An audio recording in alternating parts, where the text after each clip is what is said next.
there's one of the very first patient that I gave psilocybin to. She was a mother of 3. She was in her early 50s and she was dying of colorectal cancer. And she had a lot of unprocessed grief, and she hadn't actually been able to tell her kids that her chemo was palliative and that she was dying. And they were about 18 to 22 at the time.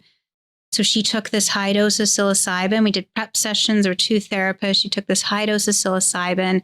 She had an incredible experience in it. She felt that she was dying into love, and she completely lost her fear of death. She felt that she was met by her brother and her dad who had already passed, who were going to be there waiting for her. She said that death is actually just a transition. It's nothing to fear. She processed so much grief in that session that right after she was able to start saying goodbye to people, telling her kids that she was dying. And she had just like a major transformation. She died about 6 months after that. But previously, she said cancer was running this final chapter of her life. And after the psilocybin, she said she was running this final chapter. She started meditating. She got back in nature. Wow. She was able to say goodbye to people. And so it really eased the suffering that she was experiencing, and it allowed her to have a better death. And then that rippled out to the family, and that really supported their grieving process. Was that after 1 dose? Yeah. Single high dose. Yeah. Wow. It is that, I don't think there's any other, correct me if I'm wrong,